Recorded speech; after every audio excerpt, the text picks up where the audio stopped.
നമസ്കാരം.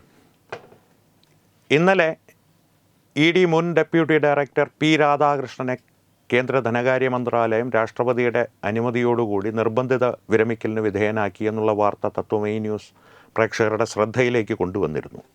മുഖ്യധാരാ മാധ്യമങ്ങൾ പൂർണ്ണമായി ഒരു പ്ലേ ഡൗൺ ചെയ്യുവാൻ ശ്രമിച്ച അല്ലെങ്കിൽ ഒതുക്കുവാൻ ശ്രമിച്ച ഈ വാർത്ത തത്വമയി ന്യൂസ് അതിൻ്റെ പ്രാധാന്യത്തോടെ പ്രേക്ഷകരുടെ മുമ്പിലേക്ക് എത്തിച്ചപ്പോൾ സന്തോഷമുള്ളൊരു കാര്യം, പ്രേക്ഷകരുടെ പ്രതികരണങ്ങൾ ആ വാർത്തയെ സംബന്ധിച്ച് വളരെ സജീവമായ സക്രിയമായ പ്രതികരണങ്ങളായിരുന്നു. അതിലുമുപരി മുഖ്യധാരാ മാധ്യമങ്ങൾ ഇപ്പോഴും ആ വാർത്തയുടെ നേരെ ഒരു തണുപ്പൻ മട്ട് തുടരുമ്പോഴും തത്വമയി ന്യൂസ് നിങ്ങളോട് പറഞ്ഞതുപോലെ തന്നെ കമ്മ്യൂണിസ്റ്റ് പാർട്ടിയുടെ ഭാഗത്ത് നിന്ന് ഈ വാർത്തയെ അകമ്പുറം മറിച്ച് കമ്മ്യൂണിസ്റ്റ് പാർട്ടി പിണറായി വിജയനെയും മുൻ പിണറായി വിജയൻ്റെ പൊളിറ്റിക്കൽ സെക്രട്ടറി ആയിരുന്ന ശ്രീ ശിവശങ്കറിനെയും കേസിൽ പെടുത്തുവാൻ ശ്രമിച്ച അധമനതായത കേന്ദ്ര സർക്കാർ നീക്കിയിരിക്കുന്നു, ഇത് കമ്മ്യൂണിസ്റ്റ് പാർട്ടിയുടെ വിജയമെന്നുള്ള തരത്തിൽ ഈ വാർത്ത തിരിക്കുവാനുള്ള ഒരു ശ്രമം നിങ്ങളുടെ മുമ്പിൽ തത്വമയി ന്യൂസ് അവതരിപ്പിച്ചിരുന്നു. ഇത്തരം വാർത്തകളെക്കുറിച്ചുള്ള ഒരു പ്രാധാന്യം, ഇത്തരം വാർത്തകളെക്കുറിച്ചുള്ള ഇത്തരം വാർത്തകളുടെ ഒരു പ്രാധാന്യം മനസ്സിലാക്കിയ ചില സാമൂഹ്യ മാധ്യമങ്ങളിലെ വാർത്താമാധ്യമങ്ങൾ, സോഷ്യൽ മീഡിയയിലെ വാർത്താമാധ്യമങ്ങൾ ഈ വാർത്ത കയ്യിലെടുക്കുകയും അവ ഫോളോ അപ്പ് ചെയ്ത് കൂടുതൽ വിശദാംശങ്ങൾ പ്രേക്ഷകരുടെ മുമ്പിലേക്ക് എത്തിക്കുകയും ചെയ്തിട്ടുണ്ട്. അതിനൊരു കാരണമായതിൽ തത്വമയി ന്യൂസിന് സന്തോഷമുണ്ട്. പക്ഷേ എപ്പോഴും പറയാറുള്ളത് പോലെ ക്രെഡിറ്റ് വേണ്ട, പുഞ്ചിരി മാത്രം മതി. ഇനി ഈ വാർത്തയുടെ ചില അകക്കള്ളികളിലേക്കൊന്ന് കടക്കാം. അകക്കള്ളികളിലേക്ക് കടക്കാമെന്ന് പറഞ്ഞു കഴിഞ്ഞാൽ പ്രേക്ഷകരുടെ പ്രതികരണത്തിൽ നിന്നുണ്ടായൊരു ഫോളോ അപ്പാണിത്. 5 വർഷത്തെ സർവീസ് ബാക്കിയിരിക്കുകയാണ് പി രാധാകൃഷ്ണനെ കേന്ദ്ര സർക്കാർ നിർബന്ധിത വിരമിക്കലിന് വിധേയമാക്കിയത്. അപ്പോൾ ഇന്നലെ പല പ്രേക്ഷകരുടെയും സംശയം, എന്തുകൊണ്ട് ഇത്തരത്തിലുള്ള ആൾക്കാരെ, ഇത്തരത്തിലുള്ള കളങ്കിതരായ ഉദ്യോഗസ്ഥരെ ഒറ്റയടിക്ക് പിരിച്ചുവിടുകയും അവർക്ക് പെൻഷൻ തുടങ്ങിയ ആനുകൂല്യങ്ങൾ നിഷേധിച്ച് അവരെ ഒരു ക്രിമിനലായി തന്നെ പരിഗണിച്ച് അനന്തര നടപടികൾ എടുക്കുന്നില്ല എന്നുള്ളൊരു ചോദ്യം വളരെ പ്രസക്തമായി തന്നെ പല പ്രേക്ഷകരും ഉയർത്തിയിരുന്നു. അതിൻ്റെ ഒരു മറുപടി കൂടിയാണ് ഈ ഫോളോ അപ്പ്. അപ്പോൾ ഫോളോ അപ്പിൽ ആദ്യമായി പറയുവാനുള്ളത്, ഇത്തരത്തിലുള്ളൊരു നടപടി വളരെ കൃത്യമായി തന്നെ നരേന്ദ്രമോദി സർക്കാർ ആദ്യ ടേം മുതൽ തന്നെ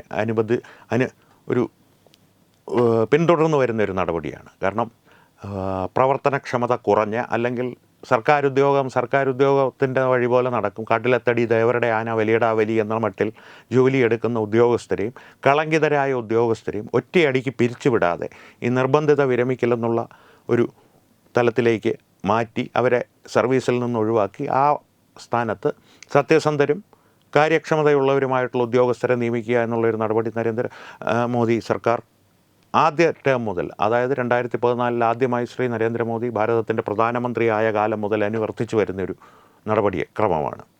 എന്തുകൊണ്ടിങ്ങനെ ചെയ്യുന്നു എന്ന് ചോദിച്ചു കഴിഞ്ഞാൽ, ഒന്ന്, ഈ നിർബന്ധിത വിരമിക്കലിന് വിധേയരാക്കി അവരെ പെൻഷനും മറ്റ് ആനുകൂല്യങ്ങളുമായിട്ട് പുറത്തേക്ക് വിട്ടു കഴിഞ്ഞാൽ തുടർ നടപടികളായിട്ട് അവർ കേസിന് പോകുവാനും ഒക്കെയുള്ള സാധ്യത കുറവാണ്. കാരണം അവർക്ക് പകരം ആളെ നിയമിക്കാനും ഒക്കെയുള്ള തടസ്സങ്ങൾ ഈ നിയമ നടപടികളുമായിട്ട് അവർ മുന്നോട്ട് പോവുകയാണെങ്കിൽ ഉണ്ടാകും. രണ്ടാമത്തെ ഒരു കാര്യം, ഇനി ഈ പി രാധാകൃഷ്ണനെ പോലുള്ള കളങ്കിത വ്യക്തിത്വങ്ങളുടെ കാര്യം പ്രത്യേകമായി എടുത്താൽ, ഇത്തരത്തിലുള്ളൊരു നടപടി, അതായത് പ്രേക്ഷകർ ആശങ്ക പ്രകടിപ്പിച്ച പോലെ എന്തുകൊണ്ട് ഇയാളെ ഒരു ക്രിമിനലായി തന്നെ പരിഗണിക്കുന്നില്ല എന്ന് ചോദിച്ചു കഴിഞ്ഞാൽ, എൻഫോഴ്സ്മെൻറ്റ് ഡയറക്ടറേറ്റ് ആവട്ടെ, NIA ആവട്ടെ, കേന്ദ്ര സർക്കാരിൻ്റെ നിയന്ത്രണത്തിലുള്ള അന്വേഷണ ഏജൻസികളാണ്.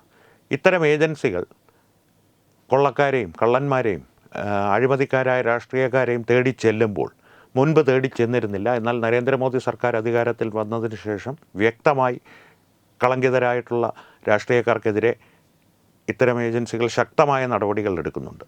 അത്തരം ഏജൻസികളിൽ കളങ്കിതരായിട്ടുള്ള ഉദ്യോഗസ്ഥന്മാർ തീർച്ചയായിട്ടും ഉണ്ടാകും. കാരണം 2014 മുമ്പ് സിസ്റ്റം പൂർണ്ണമായി, ഈ സംവിധാനം പൂർണ്ണമായി ഇത്തരം അഴിമതിക്കാരായ രാഷ്ട്രീയക്കാരുടെ നിയന്ത്രണത്തിലായിരുന്നു.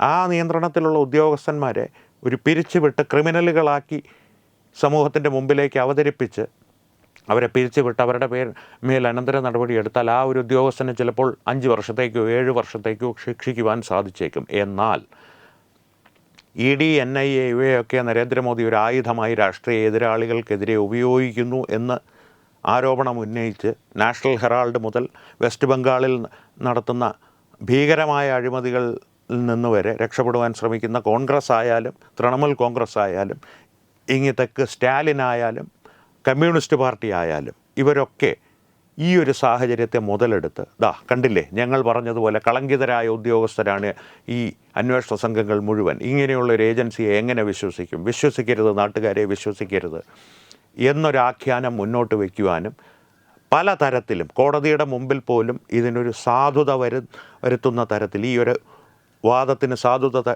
വരുത്തുന്ന തരത്തിൽ ഇതിനെ ഉപയോഗിക്കുവാനും സാധിച്ചേക്കാം.